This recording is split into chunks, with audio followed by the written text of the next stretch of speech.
ये पाक सैयद आलम सल्लल्लाहु अलैहि वसल्लम ने हमेशा कुर्बानी फरमाई, हमेशा। आज तो हुजूर ने एक फरमाया, अल्लाह हम सबको हज की तौफीक अता फरमाए और बार बार हज की तौफीक दे। सहाबा ने 40-40 हज फरमाए हैं, 50-50 हज फरमाए। हजरत फुज़ैल बिन अय्याद ने 60 हज फरमाए। अल्लाह को तौफीक दे, कबूल फरमाए और अल्लाह सबको बार बार वो मौके नसीब फरमाए। तो नबी पाक सल्लल्लाहु ताला अलैहि वसल्लम ने हज एक फरमाया, कुर्बानी हुजूर जिस दिन मदीने आए उस वक्त शुरू फरमाई और हर साल हुजूर कुर्बानी देते थे। हर साल 2-2 जानवर ज़िबा फरमाए। या रसूल अल्लाह सल्लल्लाहु ताला अलैहि वसल्लम, दो का क्या मकसद फरमाया? एक मेरी तरफ से, एक मेरी गरीब उम्मत की तरफ से। या रसूल अल्लाह सल्लल्लाहु अलैहि वसल्लम किस तरफ से फरमाया? एक मेरी तरफ से, एक मेरी उम्मत की तरफ से। कभी फरमाया एक मेरी तरफ से, एक मेरे अहले बैत और मेरी उम्मत की तरफ से। 2-2 जानवर हुजूर ने ज़िबा फरमाए। और फिर मेरे हबीब पाक सल्लल्लाहु ताला अलैहि वसल्लम के गुलाम मौला अली शेर खुदा, इब्ने माजा की रवायत है, हजरत अली शेर खुदा फरमाते हैं कि नबी पाक अलैहिस्सलातु सलाम 2 जानवर ज़िबा करते थे। खुद हजरत अली की जब बारी आई तो उन्होंने भी 2 फरमाए। तो सहाबा ने पूछा कि अली 2 क्यों, 2 किस लिए? तो हजरत अली रज़ियल्लाहु ताला अन्हु फरमाने लगे, मुझे मेरे हबीब ने वसीयत फरमाई थी कि अली तूने 2 करने, एक अपनी तरफ से किया करना, एक मेरी तरफ से करना। तो मैं एक अपनी तरफ से देता हूँ, एक अपने नबी पाक की तरफ से देता हूँ सल्लल्लाहु अलैहि। 2 जानवर।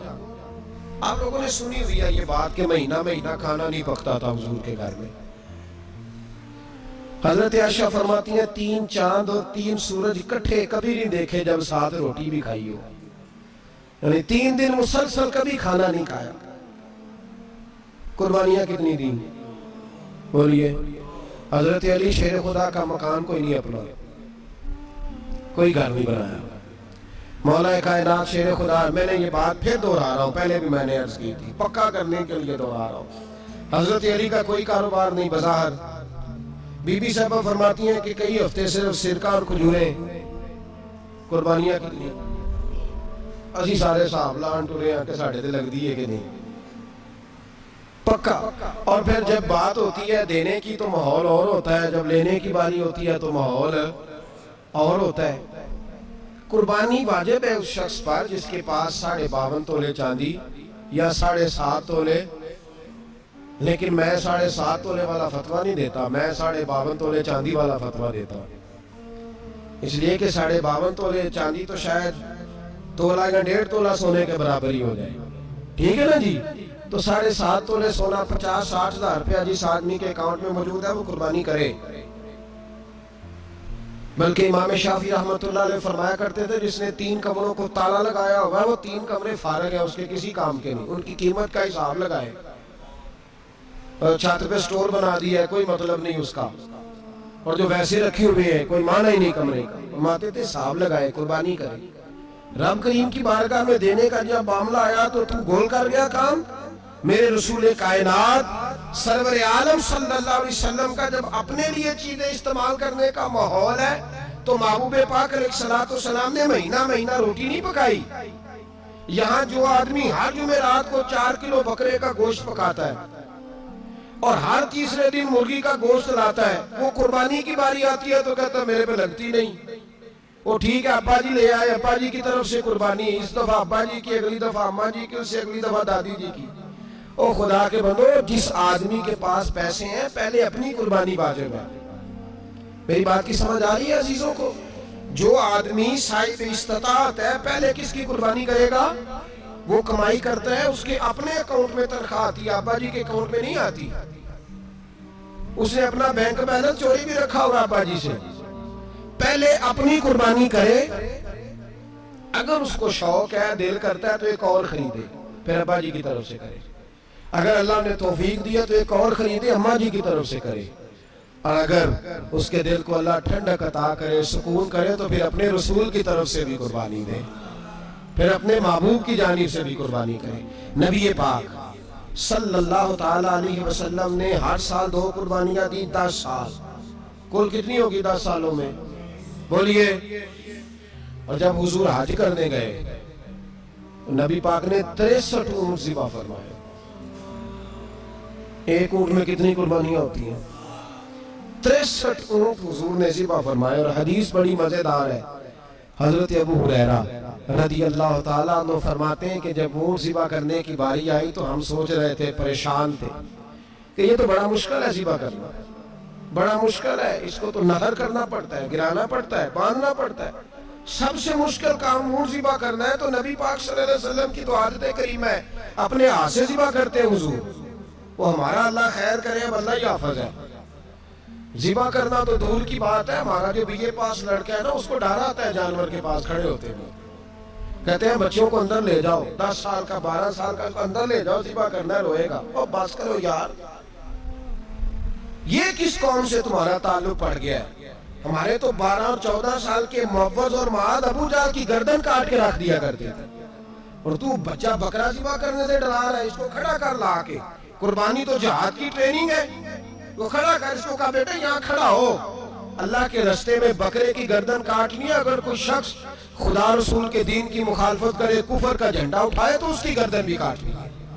ये ट्रेनिंग है बच्चों के लिए। यहाँ अजीब माहौल है, डर लग रहा है, पीछे हट जाओ। और जिस साहब की कुर्बानी है वो भी कोई 1.5 किलोमीटर के फासले पे खड़े हैं, दूर खड़े होकर देख रहे हैं। नफीस ही बड़े हैं जनाब, लतीफ ही बड़े हैं।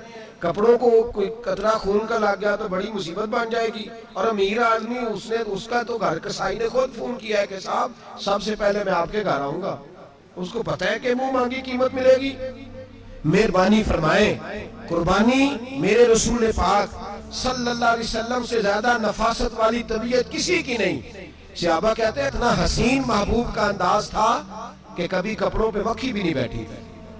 और हुजूर से हम सलाम लेते थे, दस्ते मुबारक चूमते थे तो हमारे हाथों से कस्तूरी की खुशबू आने लगती थी। और फरमाते नबी पाक का हाथ यूं होता था कि बर्फ भी इतनी ठंडी नहीं जितना प्यारा हुजूर का हाथ ठंडा होता था। फिर भी हुजूर दस्ते मुबारक में खंजर पकड़ते, जानवर को लेटाते और अपनी तामत को समेटते, और अल्लाह के हबीब घुटना रखते उसकी गर्दन पर, और बिस्मिल्लाह अल्लाहु अकबर कह के ज़िबा फरमाते। हुजूर खुद दस्ते मुबारक से। तो इतना ज्यादा नादत मिजाज हो गया है कि अब ये वाली सुन्नत अदा करना मुश्किल हो गया तेरे लिए। 63 ऊँट हैं। और सहाबाए किराम अलैहिम रिदवान फरमाते हैं कि हाल ये है, हम सोच रहे हैं कैसे ज़िबा करेंगे, क्या करेंगे, कैसे गिराएंगे। और नबी पाक सल्लल्लाहु अलैहि वसल्लम कहते हैं हम अभी सोच में ही थे कि हुजूर ने छुरी पकड़ी। खंजर जब हुजूर ने उठाया तो फरमाते हैं ऊँट दौड़ता हुआ आया और नबी पाक के सामने आके लेट गया। फरमाते अल्लाह के रसूल ने बिस्मिल्लाह अल्लाहु अकबर कह के ज़िबा किया, उसने टांग भी कोई नहीं हिलाई, पैर भी कोई नहीं हिलाया। वो किसी शायर ने बड़ी अजीब बात कही थी। उसने कहा फंसी जो दाम में बुलबुल तो लगी यूं कहने, करेगा कत्ल किया तूने जब असीर मुझे, कबाब शम्मा के शोले पे कीजियो से याद, शक्ले गुल नजर आए दमे अखीर मुझे। वो कहते हैं बुलबुल को शिकारी, सयाद शिकारी, शिकारी ने पकड़ लिया बुलबुल को, तो सयाद से बुलबुल कहने लगी तूने पकड़ा है तो कत्ल तो करेगा ही ना, खाएगा तो सही, एक मेरी मिन्नत है। शिकारी कहने लगा वो क्या? तो बुलबुल कहने लगी जब तू मुझे ज़िबा करे ना और पकाए तो मुझे फूल से बड़ी मोहब्बत है। इस तरह करना, कोयले इतने ज्यादा दहकाना, इस कदर ज्यादा आग जलाना कि उनकी शक्ल गुलाब के फूल की तरह सुर्ख हो जाए।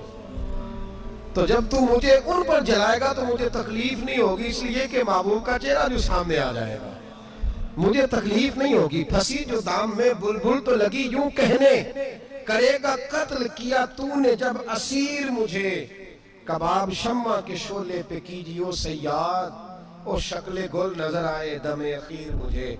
आला हज़रत बरेलवी अलैहि रहमा फरमाया करते थे, फरमाते थे बड़ी तकलीफ होगी, बड़ी तकलीफ होगी जब जान निकलेगी। रवायतों में आता है जिस तरह बारीक दुपट्टा झाड़ियों पे डाला जाए, खींचा जाए तो फट जाता है, यूं तकलीफ होगी। पर फरमाने लगे रसूलुल्लाह के गुलाम को कोई तकलीफ नहीं होगी। हुजूर क्यों? फरमाया इसलिए कि जब जान निकलने लगेगी तो सामने जलवाए बदबूहार आ जाए।